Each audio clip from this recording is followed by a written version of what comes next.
In order to tell a compelling and effective story, storytellers must construct an immersive world in which that story takes place, a process known as world building. Some stories require more detailed world building than others, but in the end the point is the same. Suspend our disbelief, draw us in, make us buy into the world you've created. I'd like to explore the films of Studio Ghibli through the lens of world building, and how they use world building to achieve a sense of immersive realism, a quality I've long admired in all of Ghibli's films. Through masterful animation and attention to detail, Studio Ghibli consistently crafts immersive, unique films that strike a difficult balance between fantasy and reality. World building is a daunting task for animators because every visual element in a film must be created from scratch. There's nothing there until it's drawn.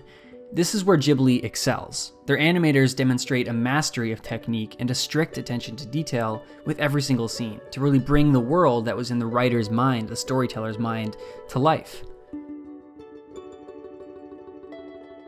No matter how far-fetched and imaginary the story, the world of a Ghibli film consistently feels tactile and realistic. To quote Hayao Miyazaki, "Anime may depict fictional worlds, but I nonetheless believe that at its core it must have a certain realism. Even if the world depicted is a lie, the trick is to make it seem as real as possible." Stated another way, the animator must fabricate a lie that seems so real, viewers will think the world depicted might possibly exist.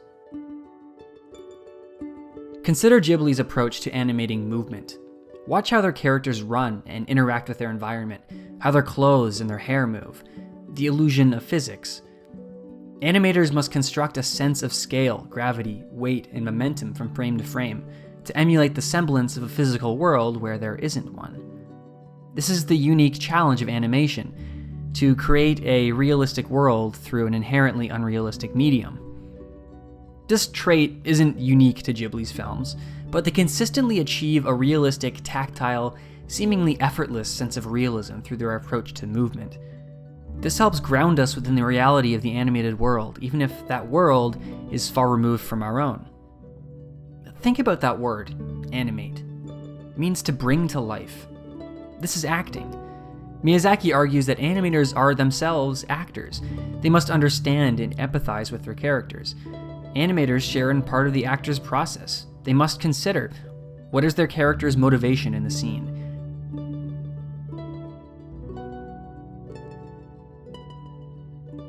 In the words of Hayao Miyazaki, their emotions will become yours, and as is often said, you will become both an animator and an actor.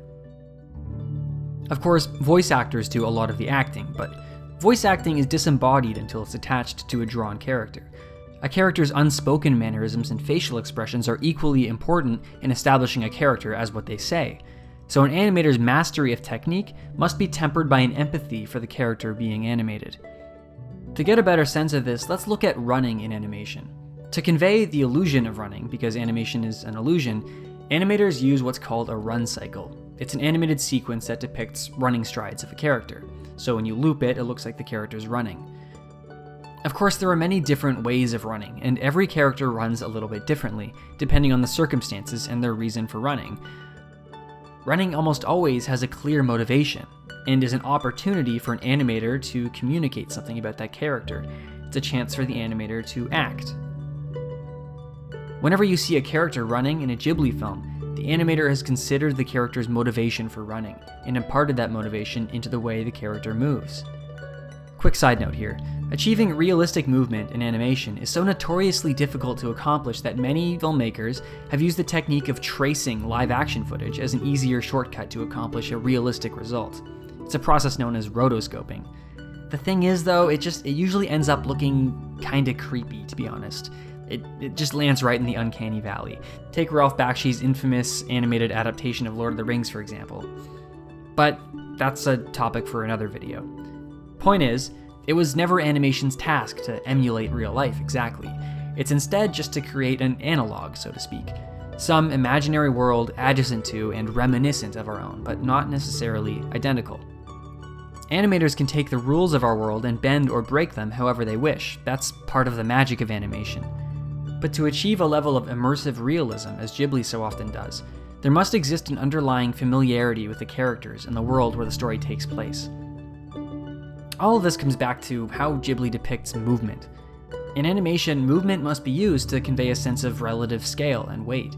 Ghibli not only accomplishes this with grace, but also conveys the emotions and traits of their characters through attention to minute details of their behavior.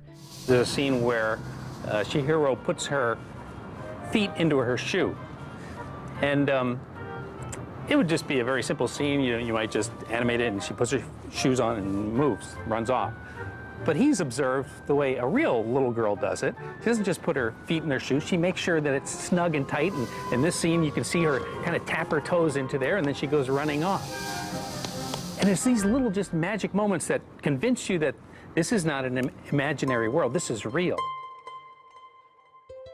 In Spirited Away, the bathhouse feels alive and real. While it's inherently unbelievable, we believe it exists in the context of the world of Spirited Away because it's so well established. There are employees with jobs to do, sleeping quarters, a coal-powered furnace that heats the baths, different kinds of soap for different clients, even a process by which to call certain kinds of soap for different kinds of baths. If you followed another employee, what would their day be like? That's fun to imagine. With all of these details, it feels like there are untold stories unfolding in the background. This is the importance of proper world building. It doesn't feel like a cheap facade put up for the convenience of the story we're being told. Instead, there's depth and richness to the world. It feels like it extends beyond the edges of the frame. Case in point, Princess Mononoke. It's set in a medieval world inspired by Japanese folklore. Despite the fantasy elements of Princess Mononoke, it's not an overtly outrageous film. It feels grounded by its realistic, nuanced characters and attention to detail. The film exhibits Ghibli's signature style of animated movement, complemented by an established society and even an infrastructure. Look at Irontown as an example. The society and culture is established to the point where we can infer clear gender roles. The women work the bellows while the men venture out with Lady Eboshi to collect resources. These details aren't the focus of the film, but they build a periphery which strengthens the main story. They help create a world believable to the audience. Their attention to detail is best exemplified whenever Ghibli uses wide establishing shots, especially in towns and cities with lots of people. This illustrates the immensity of the animator's task to create every single element of a world from scratch. Notice how every background character is placed, the actions they're given, the intentions they may have. In animation, everything is on screen on purpose. Watch the background. See what the animators put there for you to find, consciously or not, to help create a sense of realism and a well-rounded world that extends beyond the edges of the screen. Pay attention to the ordinary, the inconsequential, the seemingly unimportant actions and elements of the background. Every single one was a conscious choice. Another unique quality you'll notice of Ghibli's filmography is the range of stories that they tell. Studio Ghibli is often referred to synonymously with Hayao Miyazaki, their famous imaginative and visionary director of fantasy stories. There are, though, a few other Studio Ghibli films that favor subtle, subdued storylines. Look at films like Ocean Waves, From Up on Poppy Hill, and Only Yesterday, which tell minimal, understated stories with a strong yet subtle emotional core. These stories would be difficult to pull off with a lesser mastery of animation. On their surface, these are hardly films you'd expect of animation. For the most part, they very well could have been live action, but they weren't. Animation seems to suit these stories perfectly well, and through another medium they'd be inherently different. It's by telling stories like these, at once understated, extravagant, mature, magical, nostalgic, and emotional, that Ghibli films epitomize the coming of age of a medium. After all, as Ghibli has so eloquently proven, animation is a medium, not a novelty, valuable not only for its vivid expression of fantastical worlds and magic, but for communicating universal ideas and pure emotions in a way that only animation can.